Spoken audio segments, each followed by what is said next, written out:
generally last 20 minutes or so, depending on how verbose I feel. Never invite me to say a little because I'll say a lot. It's a professional hazard.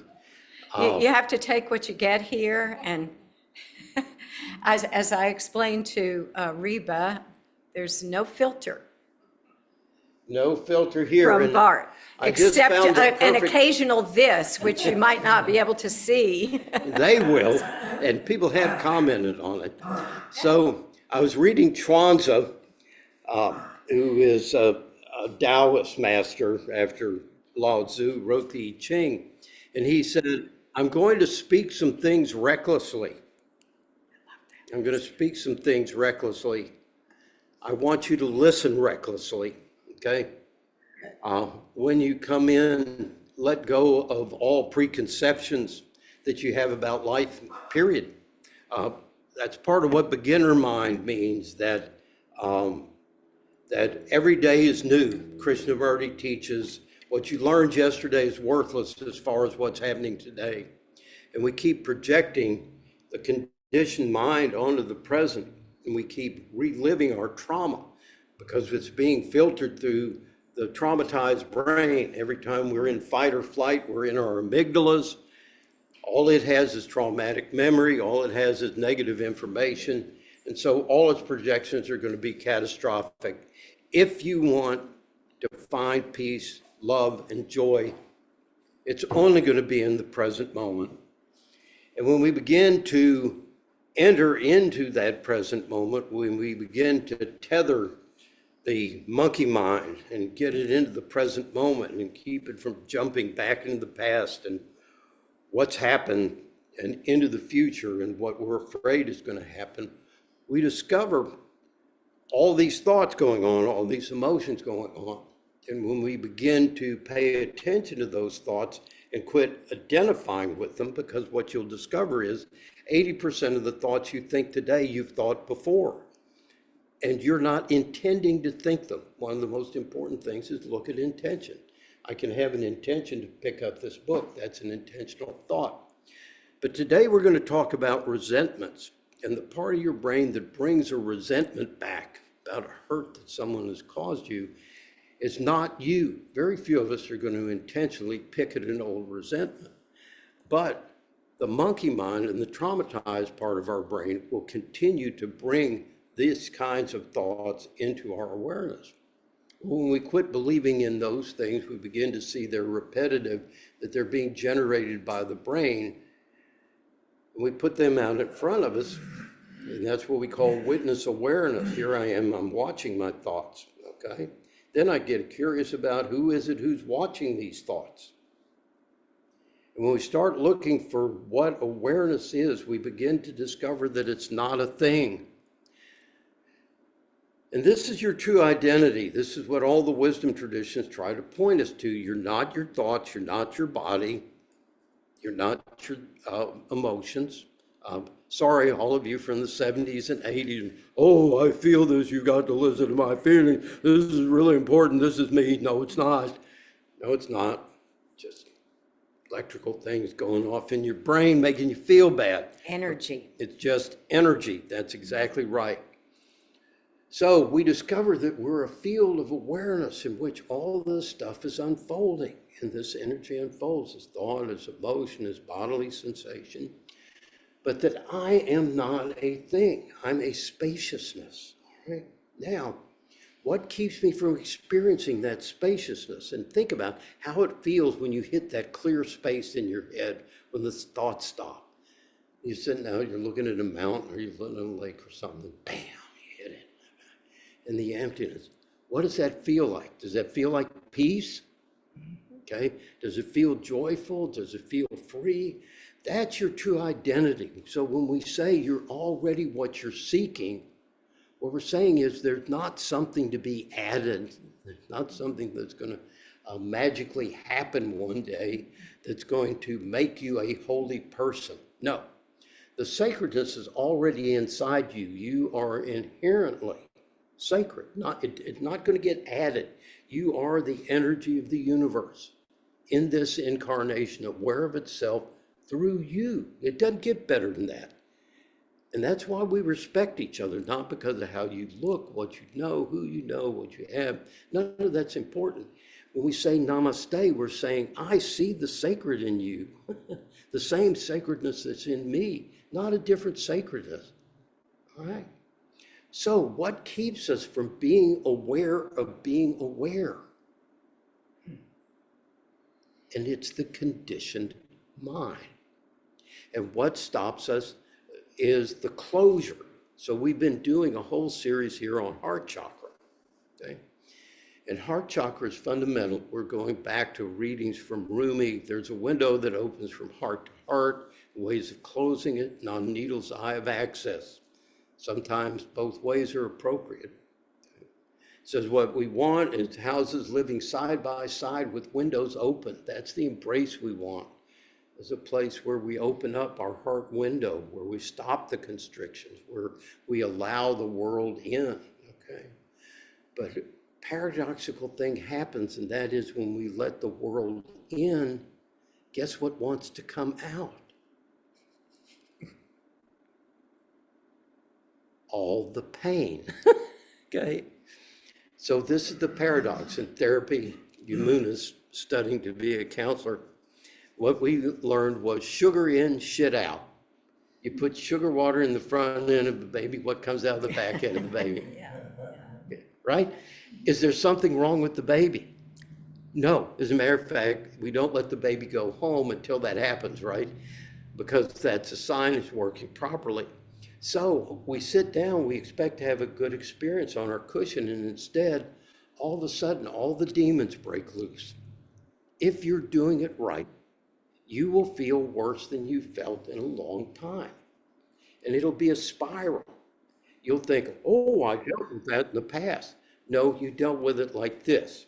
But as you go around, you get a little higher, you come around, you get a little more honest about the world, about yourself.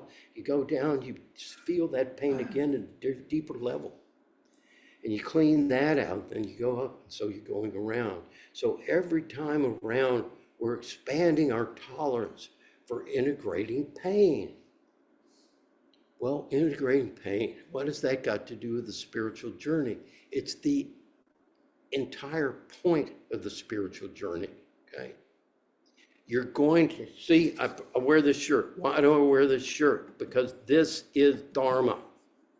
This is the Tao. This is how life works. 50% above the line, 50% below the line. You want me to say that again? 50% below the line. There was a wonderful cartoon of Lucy and Peanuts. She's going, all ups, Lord, all ups, no downs, just ups. That's American addictive thinking. We all want to be high. But you listen to teachers. Positive, and we want to see growth in our economy. So we lie, we fudge the numbers because we don't want people to lose confidence in us because we had a backslide. But it should be no loss of confidence. It should say, oh, just leveling out, just following the down, just going back down. So on this line, this curve, this sine wave, where does everybody want to be? Up here, right? What's the next step in any direction from up here? Down. And we know this, okay? That's intuitively why we don't give our best, because we're afraid if I get to the top, I'm going to go down. Okay. Where is it nobody wants to be? In Shreveport, the ghetto's called the bottoms.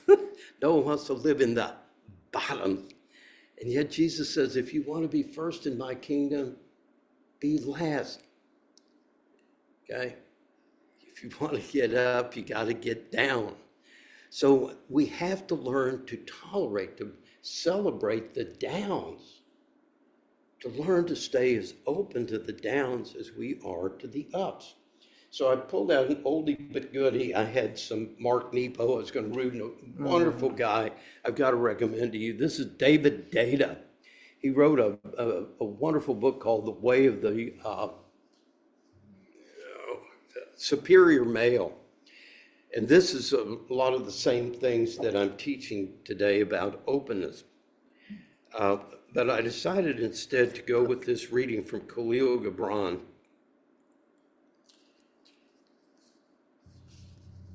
And it's on love. It's from the Prophet. It was written in 1923. And so when people from the Semitic traditions talk about the friend or talk about the beloved, it has three connotations, and we don't understand that. When it's capitalized, it means God, okay? When it's in lowercase, the friend, it means the person in front of you, okay? The sacred potential of them, the thing I'm bowing to when I say namaste. The third connotation of friend is the part of me that's God, okay? So it has all three of these connotations. So when we're talking about love, what is love? Love is that thing that is drawing you out into the world. Remember, we've talked about that. That love is moving toward and staying open in spiritual language. It's not romantic. It's not sexual. It's energetic. It's magnetic. I feel drawn by a magnetic pull. I am drawn towards you. The God in me is drawn towards the God in you. My fullness is drawn towards your emptiness. Do you feel that in people? Okay. So that is what he means by love. So when love beckons you, follow him, though his ways are hard and steep. And when his wings enfold you, yield to him, though the sword hidden among his pinions may wound you. Sounds like fun, doesn't it? When he speaks to you, believe in him, though his voice may shatter your dreams, as the north wind lays waste the garden. For even as love crowns you, so shall he crucify you. And even as he is for your growth, so he's for your pruning.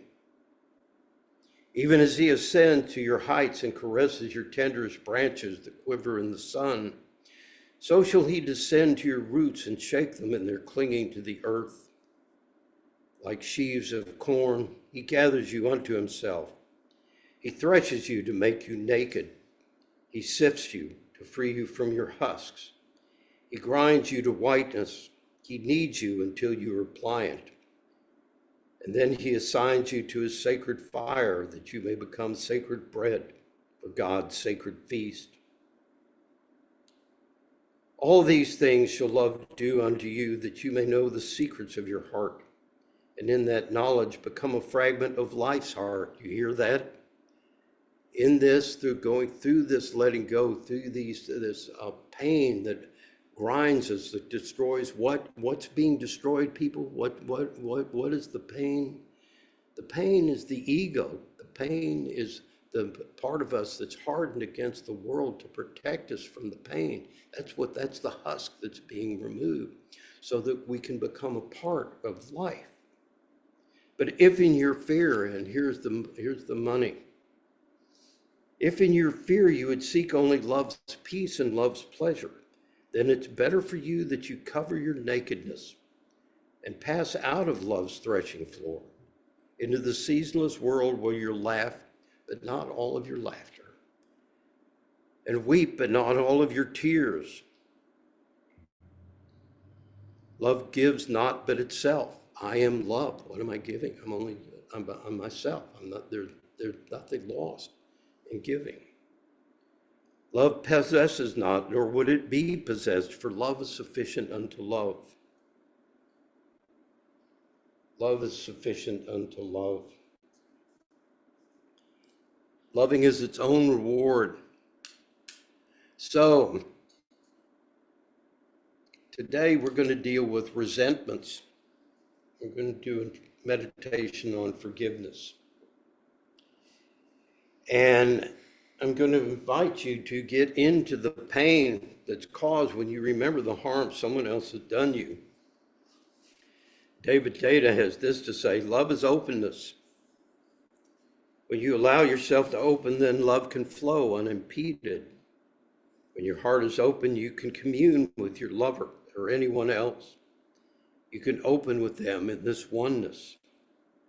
Whether you're having sex or discussing politics, You can still be open and commune as one love expressing itself through two bodies. Fuck, man. Can you feel that? One love expressed in two bodies. You can feel that. That's possible all the time, all the time. When you're open and the other is not, you'll feel it. And when your lover lashes out at you with vicious criticism, your heart feels slashed and wounded. Eventually, your heart closes in order to feel less vulnerable. Yet you still desire love. And that's that feeling, the trap, that feeling of there's more, that I'm stifled. Behind your walls of protection, your yearning backs up into frustration and then anger. And filling with rage, you may finally strike out at your lover, trying to hurt the one who has hurt you. You both close even more. You want their love, and they won't give it to you, so you punish your lover for not loving you. God damn it, what's wrong with you? Why don't you love me? All I want is a little bit of love. Boy, who doesn't want to get with that? So skillful. Then he or she closes down more and punishes you back. To break this cycle of closure, you can learn to practice love. You can practice remaining open, even when your heart reflexively wants to close in order to guard itself from hurt. You can actually choose to feel the hurt, practice staying open. Instead of closing in anger, allow yourself to feel your deep sorrow, your raw yearning, your wounding slashes of your lover's anger, and practice opening. By staying open, the cycle is broken, and your lover awaits your lover's readiness to open in response. In response to a lover's hurtful words and actions, you can practice love. Instead of holding your breath, you can breathe deeply and fully. Instead of tensing your body, you can relax your belly while you breathe and feel the hurt deep. Instead of turning away, you can look into your lover's eyes while you feel their pain, and you can serve your lover's openness by opening yours. Feel into your lover's heart, beating yearningly, waiting for love behind their unloving guard. Rather than reacting to unlove by closing down, you can remain open and deeply connected, breathing and feeling the deep heart openness which hides behind the heart of your lover. Whew. Not asking for much, is he? Not asking for much. So when I do marriage counseling, I don't get into the, well, John, what do you want from Mary? Well, she needs to do this, she needs to do this, she needs to do this, she needs to do that. Mary, are you willing to do that? Well, I'll give it my best shot. Mary, what do you want from John? You want to do that, John? Yeah, I'll try. They come back the next week. Well, John, did Mary do what you asked her to do? No. Why not? No neural pathways for it. Probably never even thought to do it, okay? Well, how about John, Mary? He do it? No, he didn't do anything either. Now our frustration's building, you know. Because now I think I have a right to limit you. I have a right to have expectations of you. That's not love. I say, if you want to reconnect, lay down in bed side by side, look into each other's eyes and feel all the resistances. You can't do it. I guarantee you can't do it, okay? And then breathe the openness back into your heart, back into your belly. Begin to see the love, this person that you were in love with once, this person who once opened you to God. Remember that connection. Breathe through the pain. So that's what I'm going to ask you to do. Think of someone that you have a resentment with, someone you've closed to. It could be a relative, it could be a friend, it could be your lover, it could be a child. And we're going to invite them in for the sake of this meditation. And this is how trauma healing happens, by bringing the pain into the present moment, into a safe place, safe and sacred place, and inviting that pain to release, to reconnect those energies, to reconnect with the whole, to go back to the source. So we'll take some time for this. Omi, if you would like to gong us in.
And begin to bring your awareness to your breath.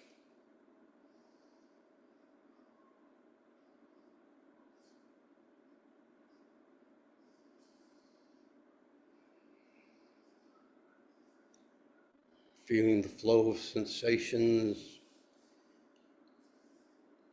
whatever part of the body predominates most.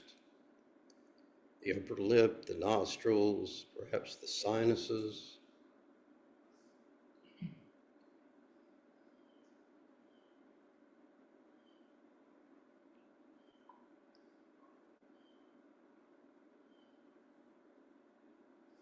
Understanding that when you're sensing the breath, that's the energy that is sacred, becoming known to you as breath, energy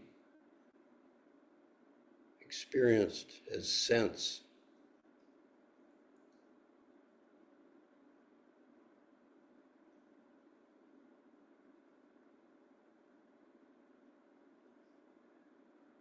The present moment begins to shut off the monkey mind. In your nervous system, you're moving from fight or flight to ventral.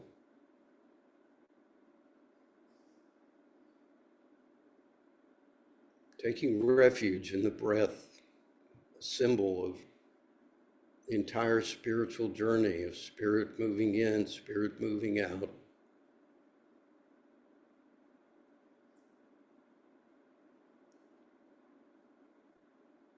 Distinguishable, but not separate.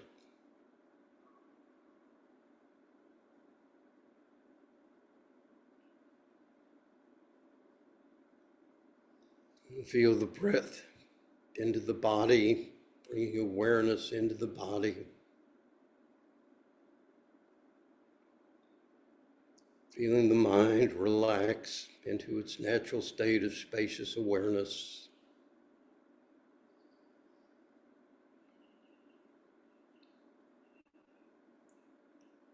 As it lets thoughts go, allowing them to drift without resistance or clinging.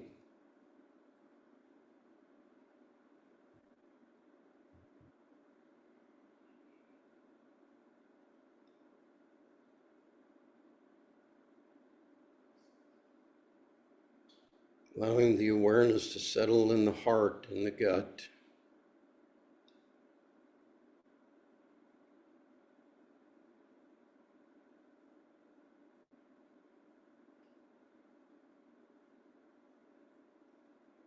And feeling any tightness.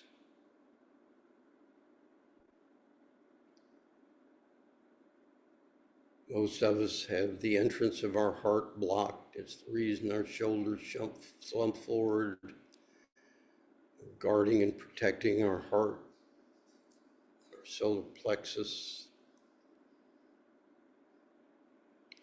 Let the shoulders drift back, slowly opening the heart intentionally.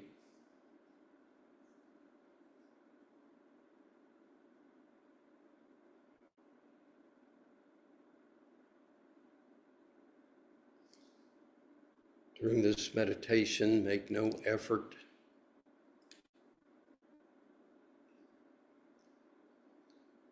Effort immediately shifts you back to fight or flight.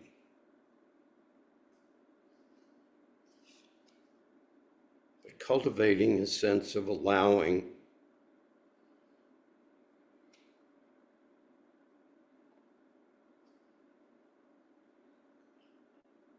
the heart to be stretched with each in-breath.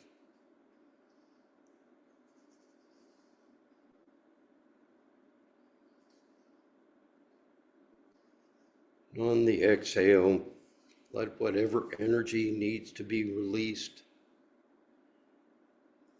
to express itself in whatever way it reveals itself.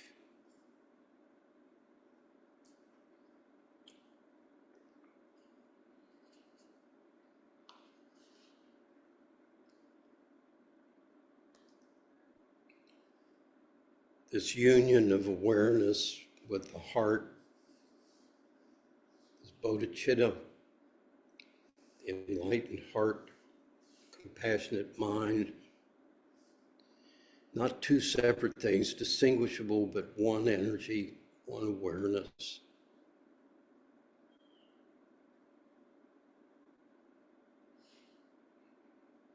Heart and mind and body united in that unified field of compassionate awareness, which has no judgment.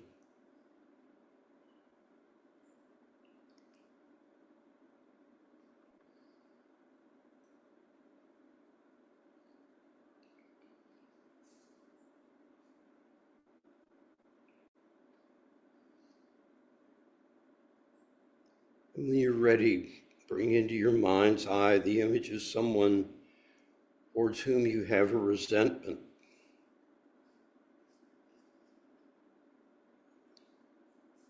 And allow a picture of them, a feeling of them, a felt sense of them. Begin to gather, feeling their presence.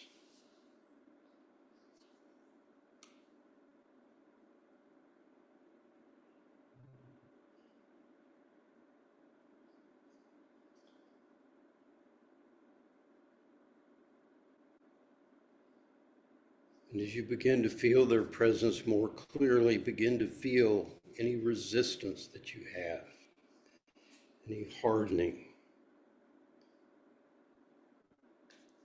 any desire to close.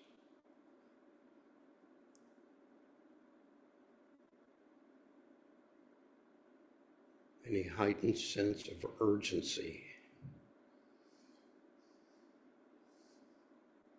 desire to run or attack. And let those energies expand. Give them plenty of space.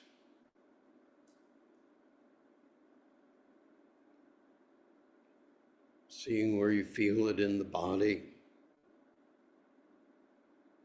Where do you carry them? Your jaw, your fist, your forehead, your belly, your butt.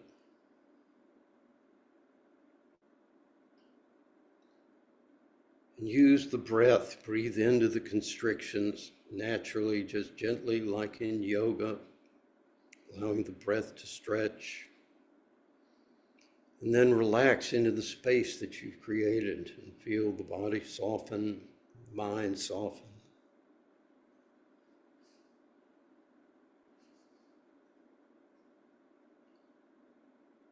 Feel the heart softening.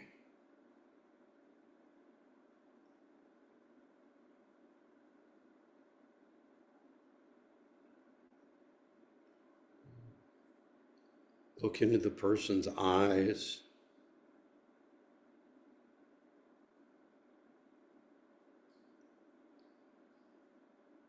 And as you look, realize that you're looking at a reflection of yourself.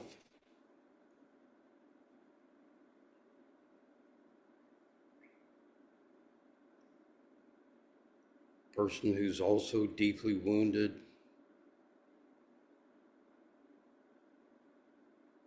who's also scared to show who they truly are.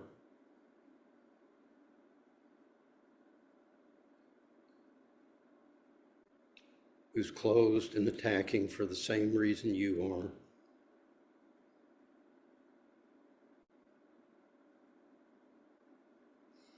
Allow a feeling of compassion to arise for both of you.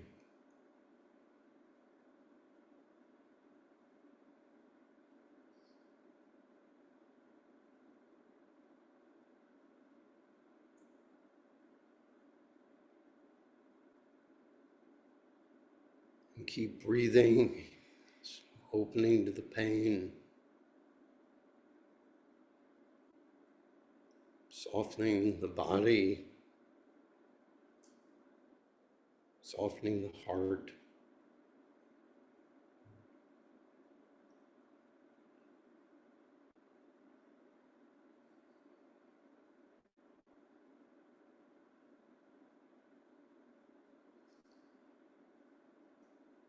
And as Ram Dass says, remember when you loved them, what was really happening was in their presence, you went to the place in you that's love. They went to the place in them that's love, and you were in love with each other. And allow yourself to go to that place that is love, whether they're there now or not.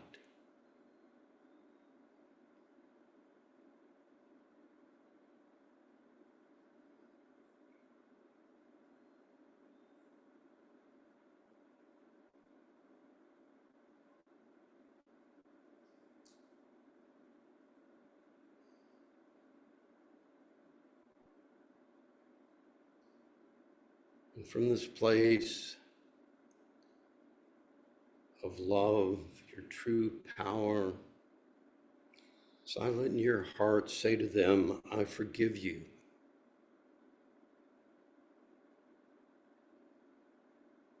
Opening to a sense of their presence, saying, I forgive you for whatever pain you caused me in the past, intentionally or unintentionally. Through your words, your thoughts, or your actions, however you brought pain to me in the past, I forgive you.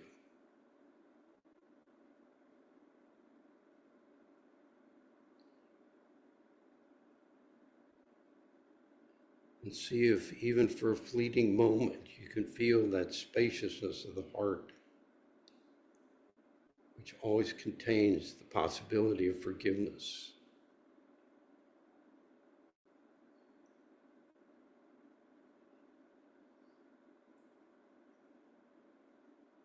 Continuing to soften to the walls, letting go of the curtains of resentment, knowing that you're freeing yourself. This is about you opening to your true nature, which is forgiveness and compassion.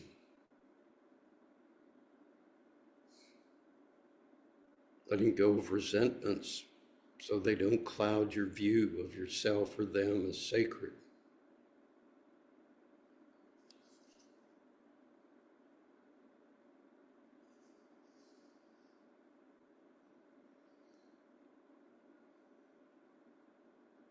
I forgive you for whatever you may have done that caused me pain, intentionally or unintentionally, through words, thoughts, whatever you did, whatever you didn't do. I forgive you.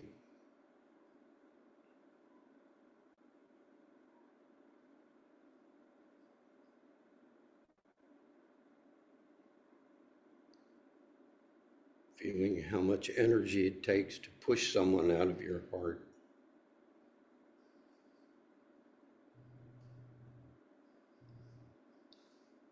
feeling some sense of release, the spaciousness, the reconnection with your true self.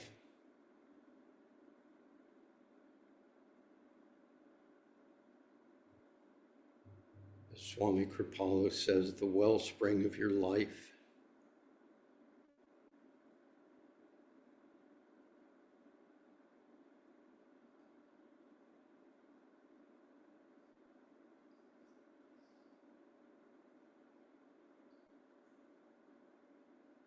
And if you feel it, invite them into your heart for just a moment.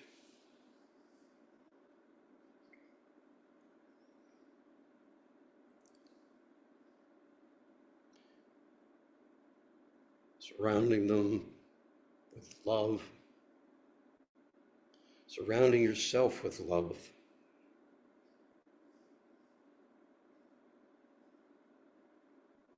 Entering the great heart of compassion, which is our shared heart.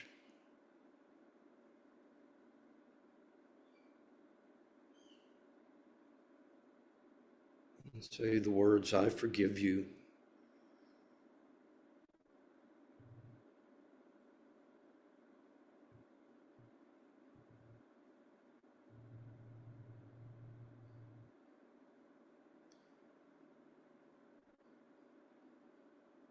Words of heart chakra.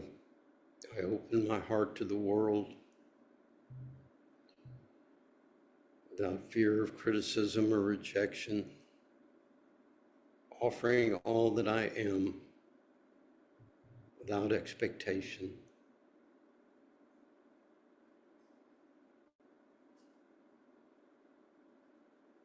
Love freely given has no giver and no receiver. For each is the giver, each the receiver. And just allow that person to be there in stillness, warmth and patience of the heart.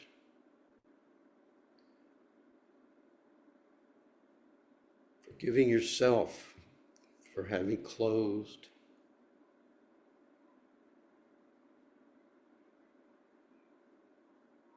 We close in unconsciousness until we wake up. Honor yourself for being awake and offering this healing.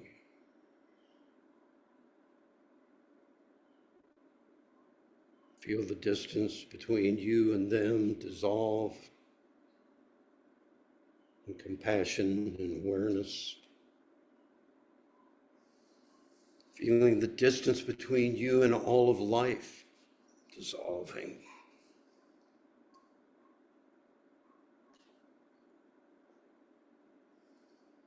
Feeling the distance between you and your true self dissolving into awareness in the ever-changing waves of love.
You did not need to be here today, did you?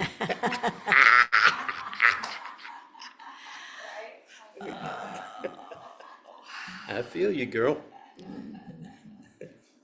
All righty. This is the time we open up for questions, comments. Again, listen respectfully, speak succinctly, stay in the present moment. We don't care about your preconceived ideas or ideologies. What's on your heart right this minute, okay?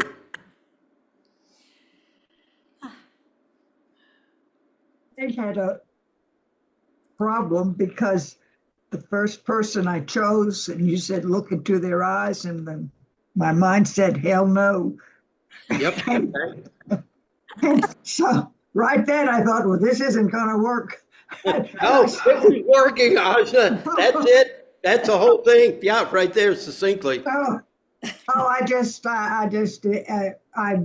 I did all this other stuff, and when you said open your heart, my heart says, I don't think so. Not today. I was very frustrated with myself. Okay, please, all right. Patience. What are you not hearing about? Automatic tendency to close. Yeah. So you can't change what you don't see. Bodhidharma. I see, then I act, okay? So the first challenge is to stay with the discomfort of seeing what you're actually doing. I can't even look in this person's eyes. I can't even hold an intention to forgive, okay? That's where you are. Great, okay? That is so far advanced from where you were when you were unconsciously resisting, but would never admit that that was happening, okay? Now weren't even aware. Not even aware that I was doing that. Now they're not even in the room and I'm doing it. So it's the beauty of becoming aware. When I first got into recovery, I used to have horrible rage attacks. Brad can probably remember that person. And so it was sabotaging my life, and I thought I was going to have to go to the Mayo Clinic and have my left temporal lobe cut. I'm serious. You all laugh, but that's where I was. And I got a sponsor, and my sponsor says, when you get that angry, he said, get out of the situation, go take a walk, and see what you were feeling before you got angry. What's covering up that anger? Because you're always feeling something vulnerable before you close, is what you're going to discover. So I'm out in the backyard going, gosh damn it, I can't believe she said that. Who the hell she thinks she talked to? I'm out in the backyard having an argument with myself, dragging her out there still, but it's all going in my head. So it becomes really apparent that the problem is not out there, okay? And what you're doing is you're learning to the locus of control. This is so important. What we're learning in trauma research is that you get the locus of control back here. We're all trying to find safety by getting the world to behave in a way that I'm not threatened. That's never going to work, people. Okay, anytime your security is established externally, you've automatically created the fear of losing it. Mm-hmm. So somehow I had to find that sense of security here. So we begin to come back here. That's why we begin by grounding ourselves in that feeling of, so it's so important. Everybody neglects the lower chakras. You need to be rooted in the earth. That's your foundation. That's where your trust is. She's always there, okay? Sink your roots into her. Second chakra is about reciprocity, about a tree, giving, receiving at the same time, taking what you need. You are the earth. I'm drawing what I need, my manna, my daily energetic substance up in here in all my relationships, not asking for permission. I'm worthy. Like tree doesn't go, may I have some water today? Can I please have some moisture, a little carbon dioxide? Not ask too much, a few minerals, please, please. Look at how cute I am. World's not treating me right. Please have pity on me. No, it just takes. Open up, take. Third chakra, presence. I'm here. I'm a mountain. I'm worthy just as I am. Okay? All right? This is a sense of agency. I'm capable. We're learning in neuroscience the first words of your day should be thank you, gratitude, releases dopamine, okay? Sets the tone of your whole day. Second word should be, I can do this. I can do this. The universe working through me, I can handle this. And the third words are, life is worth living. Life is worth living. You do those things, you're going to have a much better chance of having a good day. So yeah, feel the resistance, let go of the resistance. Stay grounded in that grounding, and then open your heart intentionally to the world, knowing that whatever way I'm harmed, I'm not this fragile amygdala that's been wounded and it's going to carry that trauma for the rest of my life. I'm this. And this can too do that. It can too heal that. I had a similar experience, Ajna, and I thought to myself, maybe I shouldn't have started with the most difficult person. Which, in the loving kindness meditation will say, on the difficult person, maybe, go easy on yourself. Just, not starting with the most difficult person. Yeah, the rude person at the grocery store. I found there was a lot of judgment in my forgiveness. Yeah. Like, thinking about the person that I was thinking about instead of just, what ended up happening was it was like, okay, I need to bring my own self into my heart and find some compassion about the fact that I am not very good at doing this right now. Okay. But it was awareness, people. This is great. Okay. Yeah. This is exactly the way meditation works in terms of discovering what I'm up to. That's why I call it a game. Whoa, look at what I'm doing that I didn't even realize I did. Yeah, the amount of ego behind the forgiveness was a lot of ego. No, I'm serious. I mean, there was a lot of judgment, like, oh, I forgive you because I know you can't help it because you're a bitch. You know what I mean? I mean, I couldn't just forgive her. It's like, oh, I forgive you because I know you can't help it because you're terrible. I just couldn't. Stupid bitch, yeah. Love it, Tiff. I think we can all relate to that. Did you have something? Okay. Yeah, I think I had a similar experience. And also every time we come here, I'm thinking like we're gonna talk about philosophy and therapy, and it's so wonderful. But today was the practice. Yeah. And it was not as inspiring, and it was actual work. Yeah. And that was hard. Like I love the part when we just talk about these high matters, but today Words of was wisdom. yes. So today was very different, and I know it's good for me, but it doesn't mean it was easy. Okay. So you go from being the counselor to the counselor. But again, talk therapy is good for 2 or 3 years, kind of get you in the room with yourself, okay? But it's not going to do this work, all right? Fundamentally, you still got to deal with your body. And we now know that all that trauma is energy that's trapped, and now we know where. Modern science said, no, it couldn't possibly trap. What's the mechanism for that?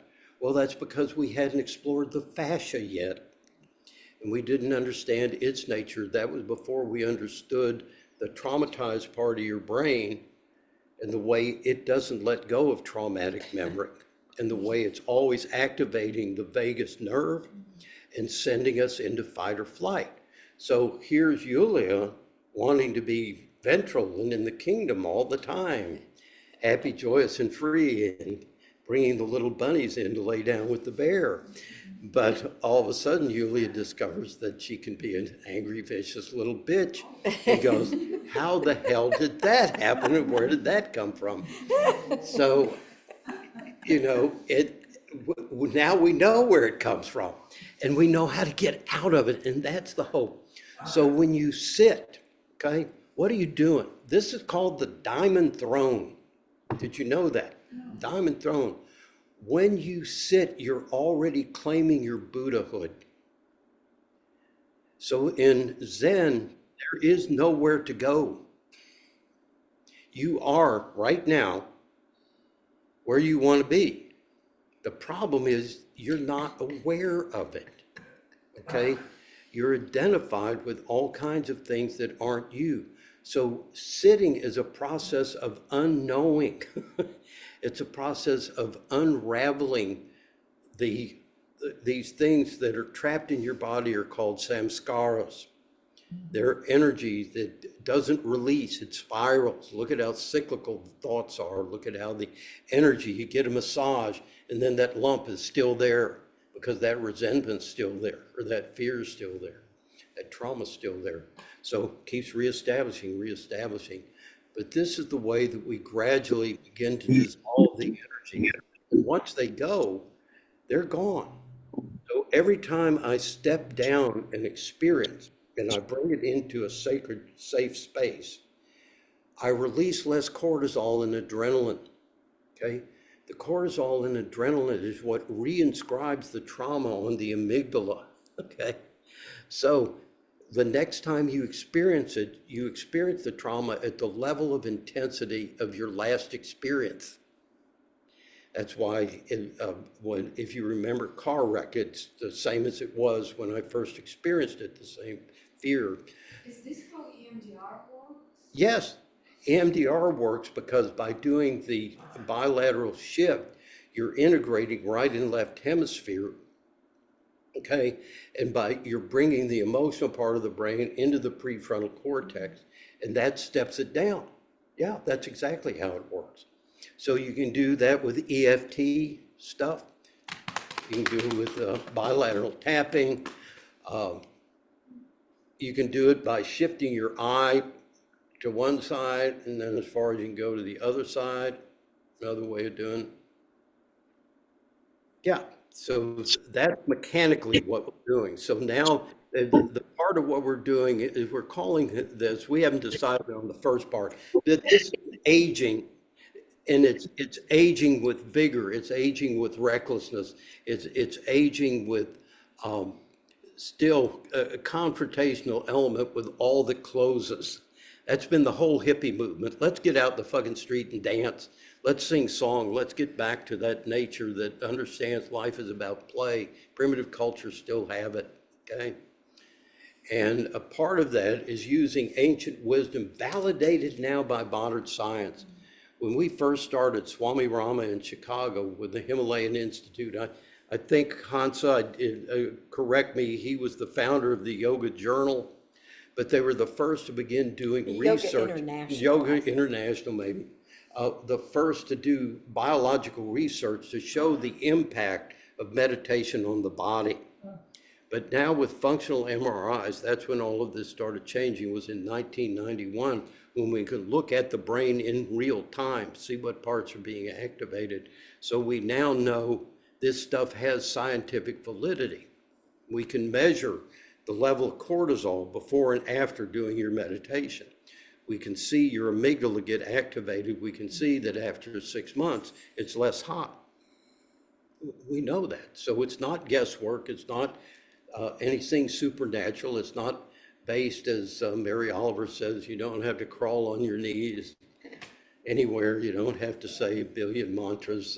All you have to do is open. Learn how to control that valve. Hell. Heaven.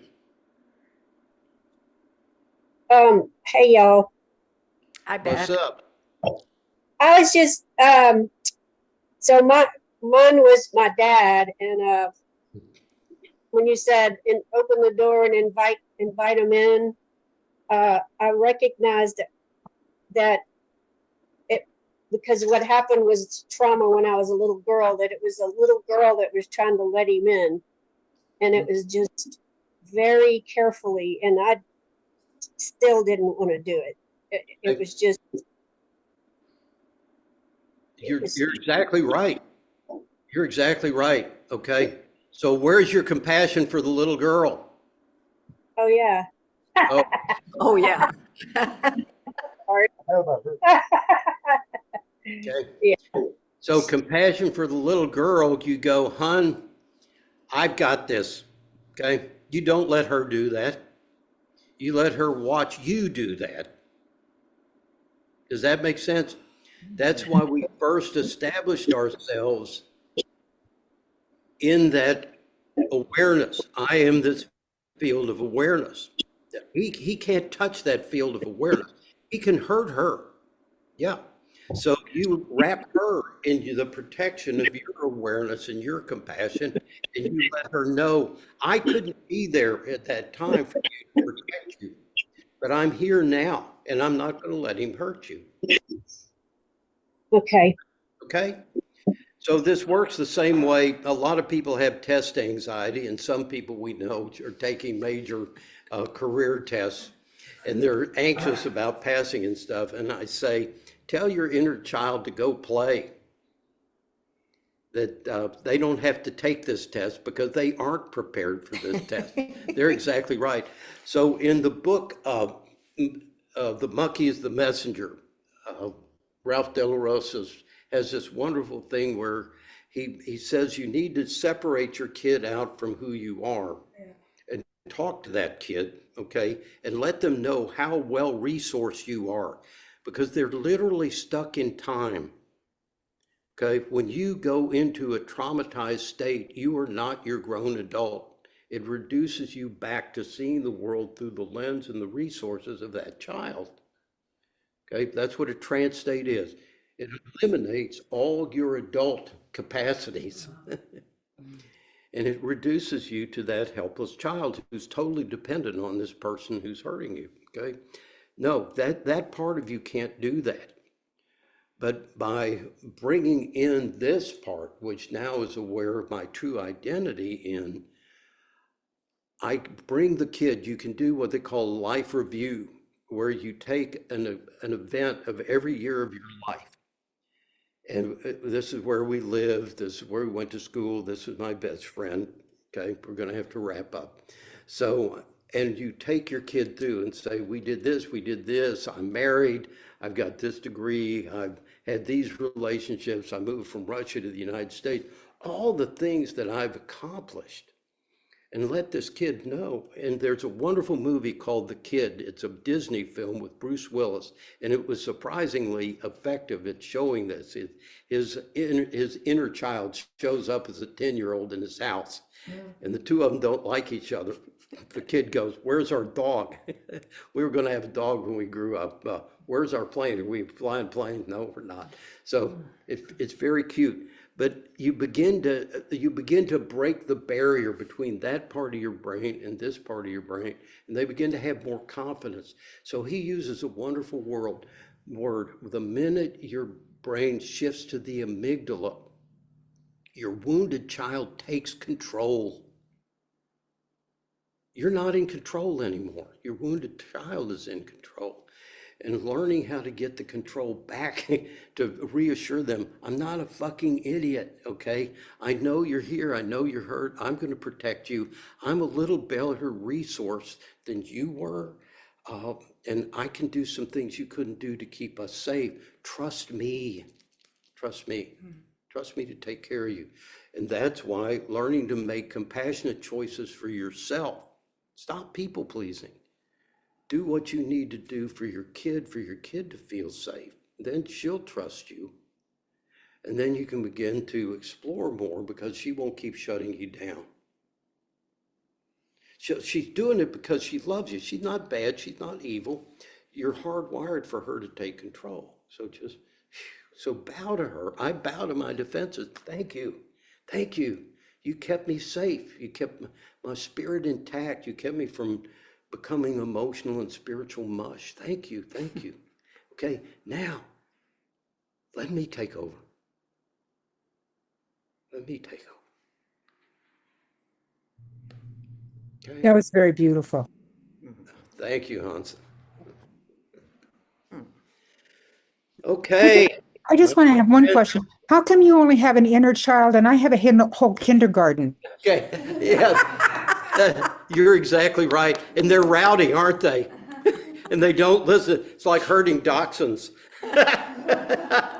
Oh, Yeah, once you start getting in there, I think the current theory is that we have 142 aspects of our personality, every one of us, and it's like a giant mixing board with all these toggle switches. And who you are at any given moment depends upon which switch is in what position and who's got the mic. Now, that's why the Buddhists say, quit asking the question, who am I? don't know. Don't know, because that spirit is being manifest through that mixing board. And you can never predict what's going to be where at any given time. It's a waste of energy, people, to try to predict what's going to happen next. That's the monkey mind and fear-based thing. Don't know. Who are you? Don't know. What's going to happen next? Don't know. And get comfortable with that. That's the uncertainty that Pema invites us to relax into. Don't know. And I'm going to be okay.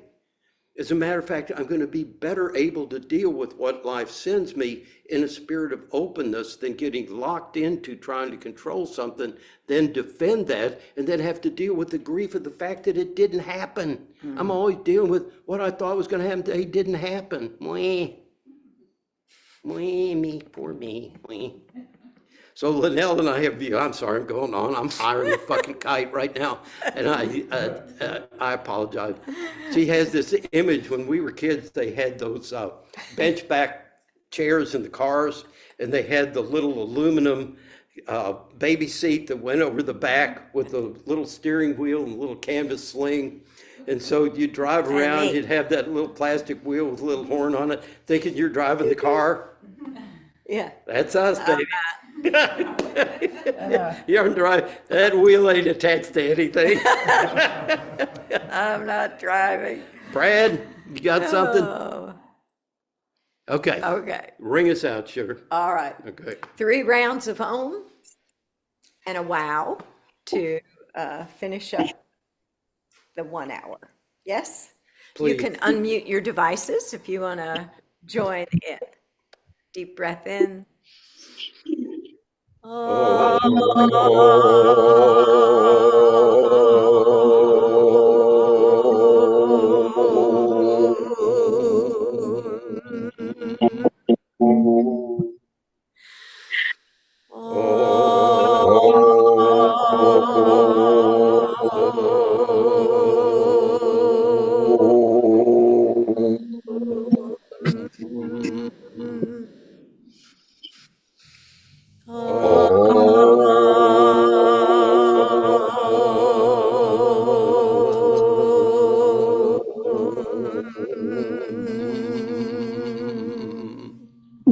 And say, Wow.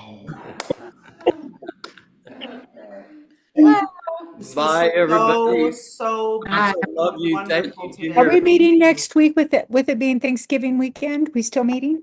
Yeah, Yes. we're not necessarily Americans here, so we'll keep the same calendar. So every Saturday, unless Whatever. we can't do it. Yep.